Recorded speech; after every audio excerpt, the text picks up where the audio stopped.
Teleaula Natal. Olá, meninas e meninos, eu sou Orlando Brandão, professor de língua portuguesa da Rede Municipal de Natal, e a partir de agora nos encontraremos na TV para que possamos dar continuidade às nossas aulas.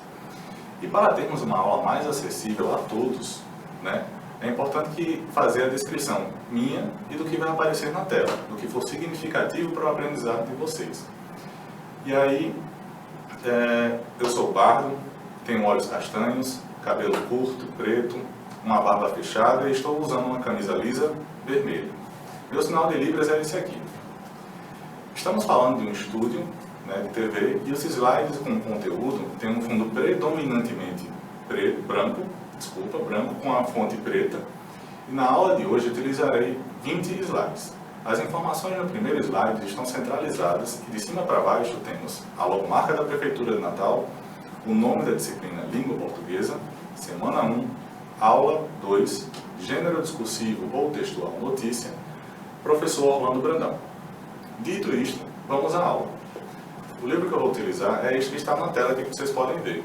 O título é Se Liga na Língua, da editora Moderna, dos autores Wilton Ormundo e Cristiane Siniscalchi.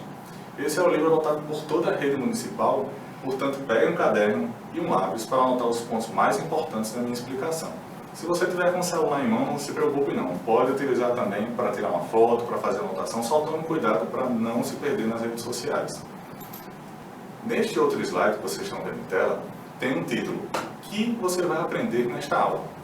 O gênero textual notícia discursivo, ou textual ou discursivo, mesma coisa, notícia. E aí o que a gente vai ver a respeito desse gênero? O conceito, as principais características, o uso da citação nas notícias e a diferença entre notícia e fake news. Nesse outro slide a gente tem um conceito. Esse conceito ele está dentro do livro do 7º ano e está dentro do livro do 9º ano também. Então, caso alguns alunos pensem, professor, está no 7º ano, como assim? Eu não estou entendendo muito bem. Sim, ele está no 7º ano, mas não no 7º. Do 6º, 7º, 8º e 9º você vai encontrar esse conceito ou esse gênero dentro do livro. Então é importante não só no dia a dia, como na escola, como também nos processos seletivos do IFRN e da Escola Agrícola de Jundiaí. Então, por isso, prestem atenção. No conceito, a gente tem como conceito que o gênero textual, notícia, relata um fato atual e relevante para o público. Os assuntos, a linguagem e os recursos da notícia são definidos de acordo com as características do veículo de comunicação e as expectativas de seu público. Aí você pode pensar, poxa, professor, tem muita informação aqui. Eu não entendi muito bem, mas vamos voltar para o slide. No slide, preste atenção nessas 3 primeiras informações. O assunto, a linguagem e os recursos. Esses 3 elementos são definidos por quais outros elementos, professor? Por esses outros 2 que vocês estão vendo logo abaixo. O veículo de comunicação e as expectativas de seu público. Professor, ainda não entendi. Então vamos com calma. Tome como exemplo a revista 4 Rodas, por exemplo. Na revista 4 Rodas a gente tem o veículo de comunicação, que é a revista 4 Rodas, e a gente tem uma expectativa de público específica, que é um público adulto, independente do sexo masculino ou feminino, e que se interesse por veículos, provavelmente de 4 rodas. Então, o que vocês podem tomar como parâmetro a partir daí? Que, a partir desse veículo e dessa expectativa de público, a gente vai definir o assunto, como está na tela, a linguagem e os recursos. O assunto, professor, como é que seria esse assunto? O assunto poderia ser um veículo novo que chegou. Qual seria a linguagem? Uma linguagem mais formal, se tratar de um público provavelmente, predominantemente adulto. E os recursos seriam gráficos, enfim, tabelas, um carro mais caro, um carro mais barato, fotos. Então, tudo isso é relevante para atender a expectativa do seu público. Tudo bem até aí? Vamos para o próximo slide. Nesse outro slide, a gente tem aqui as principais características, como o título. E as principais características do gênero notícia que eu escolhi para trazer para vocês, que eu considero como mais importantes, são o título, linha fina, lead e corpo do texto. Nessa primeira característica, lead está escrito como L-E-A-D, mas pode aparecer também L-I-D-E. Eu coloquei todas elas como uma característica só porque fazem parte da estrutura, aquela coisa que você vê de cara e já entende que está lá tudo, o que está faltando e o que não está. De uma maneira geral, podemos dizer assim. E aí vamos para a próxima característica. O gênero textual notícia também é não opinativo. Isso significa dizer o quê? Que lá não vai ter marcas evidentes de opinião. Quando eu falo evidente, significa que não está predominando ali, não significa que não exista. Então esqueça aquilo que dizem por aí, que o jornal não pode ter opinião. Isso não existe. Tá? Então o gênero notícia, ele, como vocês podem ver na tela, ele é não opinativo. Terceira característica, perguntas básicas. O gênero notícia, geralmente, quase que sempre, responde a 4 perguntinhas básicas. E aí a gente vai ver essas 4 perguntas daqui a pouco. E quarta característica, citação direta e ou indireta. Também tem que estar lá. Geralmente, eu estou colocando aqui porque eu considero como importante para dar mais credibilidade à notícia. Preste atenção, olha que palavrinha bonita, credibilidade, né? Então, vocês têm que levar em consideração que a notícia precisa te dar credibilidade. A gente vai entender o que é essa palavra daqui a pouco. Então, imagine aí, você dentro da sua casa, ou na rua, ou enfim, no seu quarto, e de repente aparecem 6 notas de R$200 no seu colo, né? Jogam assim no seus peitos. E aí, imagine, que nota bonita é essa que vocês estão vendo na tela. Uma nota como essa aqui, por exemplo, que é uma simulação de nota de R$200, onde no lugar do rosto que aparece na cédula original, aparece meu rosto fazendo careta. Então assim, é só para brincar um pouquinho, para você descontrair, mas voltando para cá. Vamos seguindo aqui para o próximo slide. Nesse outro slide, temos como texto ainda o título, principais características e as perguntas básicas, né? Quais são as perguntas básicas que toda notícia precisaria responder, senão a gente vai ficar perdido, né? A primeira delas é o que aconteceu. Então a notícia ela vai ter que relatar aquele fato, ou seja, algo que aconteceu de verdade, né? E em segundo lugar, professor, quando? Então não só relata um fato, mas vai dizer quando aconteceu aquilo. Terceira pergunta, onde aconteceu? E vocês conseguem imaginar qual seria a outra pergunta que toda notícia precisaria responder, além do que aconteceu, quando aconteceu e onde aconteceu? Pensem um pouquinho aí. Pensaram? Tá, vamos lá para a última. Quem são os envolvidos? Como é que você vai falar da notícia se você não fala quem está envolvido no fato, naquilo que aconteceu, né? Então, partindo para o próximo slide, a gente vai ter o uso da citação, né, para que vocês entendam não só a presença das perguntas, mas também a utilização dessa citação para dar mais veracidade ao texto, né? A gente vai já entender o que é veracidade. O que é a citação? São formas de dizer que o texto dito ou escrito não é seu. Qual é a função dela na notícia? Gerar confiança no público, ou seja, vai dar credibilidade ao público. Todo jornalista precisa tentar gerar mais credibilidade no seu público leitor, para que a gente não fique pensando que é uma notícia falsa. Tudo bem até aí? Vamos seguindo. Nesse outro slide, agora a gente tem 2 exemplos simples. Existem outros exemplos de outros tipos, de citação. Mas nessa citação que a gente está vendo é a citação direta. Pode fechar na tela aí. Valeu. Citação direta, sempre marcada por aspas. Ela vai sempre vir marcada por aspas, mas não é apenas essa a característica dela. Ela serve para dizer que aquele texto foi dito exatamente daquele jeito, sem tirar uma vírgula, sem tirar um acento, nada. Foi dito exatamente daquele jeito. E aí uma das características é as aspas. Por exemplo, segundo o professor português Naldo, não há previsão para voltarmos às aulas normais. Fecha aspas. A gente abriu as aspas a partir do não e terminou em normais. Nesse exemplo, a gente já toma como base aqui essa referência visual. Mas para quem não consegue enxergar, você pode ter como referência essa informação. Segundo o professor, com base em, de acordo com, isso tudo vai introduzir uma citação, seja ela direta ou indireta. E aí, professor, então, existe uma outra característica, um outro tipo? Sim, existe. A citação indireta, ou seja, ela não vai apresentar o texto exatamente como foi dito lá. Nesse caso, a gente não usa aspas, né, e temos como exemplo o mesmo texto anterior, só que agora com outras palavras, né, já que é uma indireta. Com base no que o professor português Naldo disse, estamos sem previsão para voltarmos às aulas. Se você for ler o texto novamente, lá da citação direta, e olhar o texto novamente, olhar esse texto que a gente acabou de ler, você vai perceber que a gente utilizou outras palavras. Então a citação direta, além de não utilizar aspas, ela também vai trazer essa característica que é utilizar as próprias palavras do autor. Então, seguindo para o próximo slide. Nesse outro slide, para quem não está vendo, a gente tem a mesma informação anterior. E logo abaixo a gente tem a fotografia da notícia. Nesse caso, vamos fazer uma pequena descrição dessa fotografia para que vocês entendam melhor como é que está sendo apresentada essa notícia, né? A gente tem um banner atrás com um brasão da Polícia Civil e a sigla DENARC. Em cima dessa mesa, há uma mesa no centro da foto, né? Em cima dessa mesa redonda, há cédulas de vários tipos de notas. R$2, 5, 100, 50, 10. Há 2 armas, algumas munições, moedas, um documento, 2 computadores. Enfim, há informações que dão a entender que a polícia apreendeu tudo isso, né, do bandido, né? Seguindo para o próximo slide. Nesse outro slide a gente vai tentar ler agora a notícia inteira. São 4 parágrafos curtinhos, não se assustem. Então, na medida que a gente for lendo, tente ir pensando no que a gente acabou de falar sobre o gênero notícia e sobre a citação. Um homem foi preso pela Polícia Civil nesta segunda-feira, dia 3, após denúncias de que estaria ameaçando moradores com uma arma depois de recolher dinheiro de pontos de drogas no Parque da Pátria, em Natal.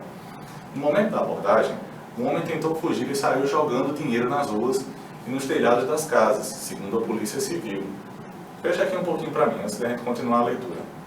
Se vocês perceberem, o que a gente tem como título, né, e logo embaixo a gente tem linha fina, esse primeiro parágrafo a gente considera como sendo o lead.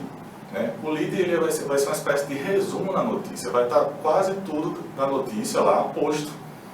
Então, o que é que o jornalista vai fazer? Ele vai, no restante dos parágrafos, te dar mais informações sobre a notícia. Tudo bem? Vamos seguindo para a leitura aqui. Segundo parágrafo. Os policiais encontraram R$3.600. O homem, de 24 anos, também estava com uma pistola funcional de uso de um policial militar, roubada em julho na cidade de Parnamirim, na Grande Natal. Abre aspas. Foi inusitada essa distribuição do dinheiro. Ele jogou na rua, em cima da própria casa, nos telhados dos vizinhos, mas os policiais conseguiram recolher tudo. Fecha aspas.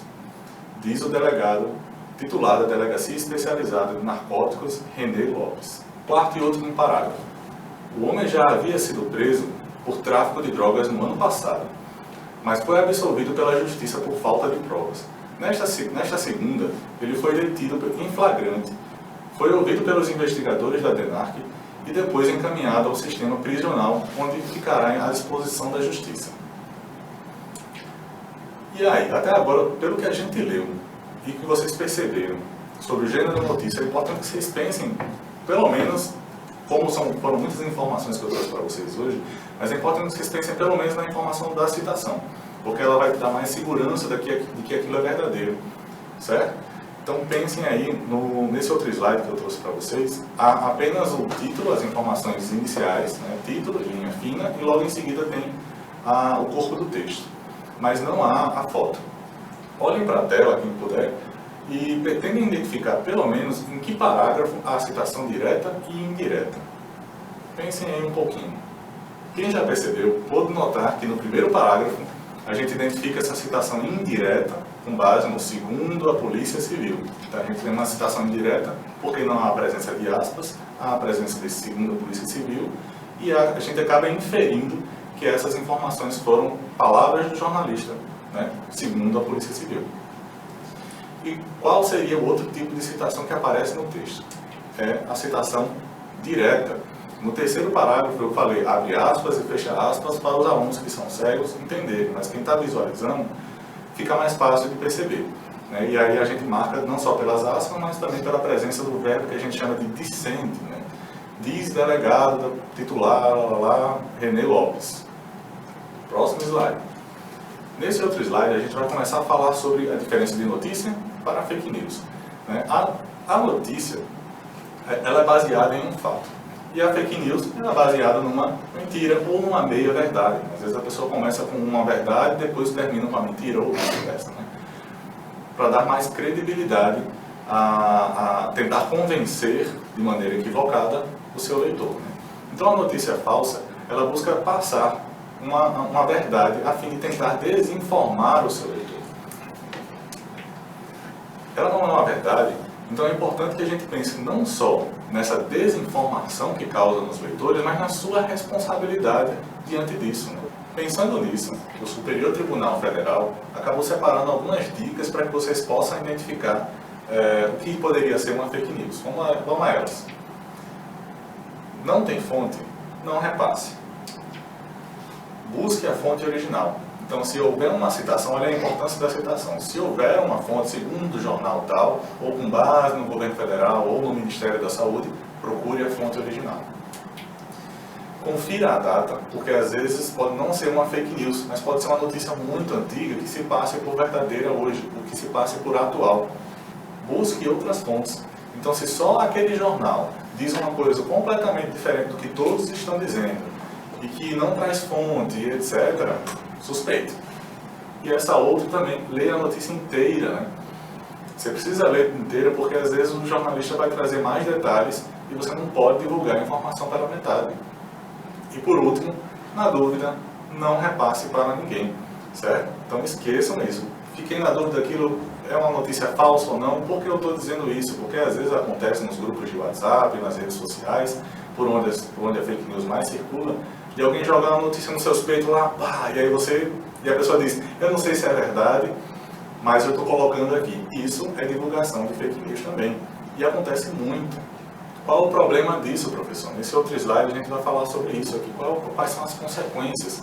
Elas são imprevisíveis, a gente não tem como prever as consequências de uma fake news, mas a gente sabe que ela interfere nas eleições, porque pode mudar a opinião pública, ela pode difamar uma pessoa, e ela muitas vezes acaba distorcendo muitos fatos que às vezes nem são relevantes, e a pessoa fica, poxa, como por exemplo, há pouco tempo circulou em Natal uma fake news de que uma onça pintada estava atravessando a Prudente de Moraes. Circulou e eu recebi em 3 grupos de WhatsApp. Quando eu olhei, a pessoa só dizia, não sei se é verdade, mas tome aí para ver se é.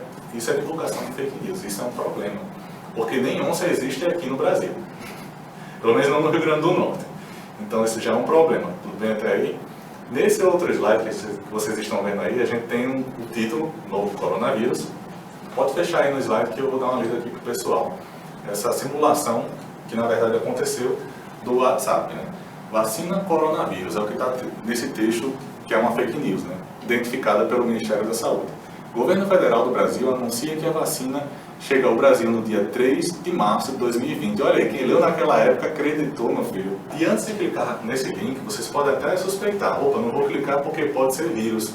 Ok, tudo bem. Então o que é que você vai fazer? Você mesmo abre o Google ou qualquer outro buscador na internet e procura vacina coronavírus. Se houver algo, e governo federal como tem aí, se houver o governo federal dizendo que tem a vacina e que você deve fazer isso, aí você passa a acreditar, gera a segurança e vai e clica nesse link. Se não, nem clique porque pode ser golpe, certo? Além de ser uma fake news, pode ser um golpe ele querendo roubar os seus dados. Por que é falso? Ainda não existe nenhuma vacina contra o coronavírus. Além disso, no SUS não é necessário nenhum tipo de cadastro por aplicativo ou site para tomar as vacinas disponíveis. Ou seja, não é só o coronavírus, mas as outras disponíveis também. É preciso apenas comparecer a um posto de saúde que faça a vacinação. Logo abaixo a gente tem as informações do Ministério da Saúde, Saúde sem fake news, e um WhatsApp e o site para que vocês possam entrar em contato e possivelmente possa desmentir algumas informações ou tirar algumas dúvidas. Então é importante que vocês tenham isso em mente, de que a fake news ela gera esse problema social, né, com impactos imprevisíveis, indo do mais simples, como aquele da onça que eu falei para vocês, ao impacto das eleições, que pode distorcer informações a favor de um candidato específico. Até aí, espero que vocês tenham compreendido. Muito obrigado pela atenção e até a próxima. Teleaula Natal.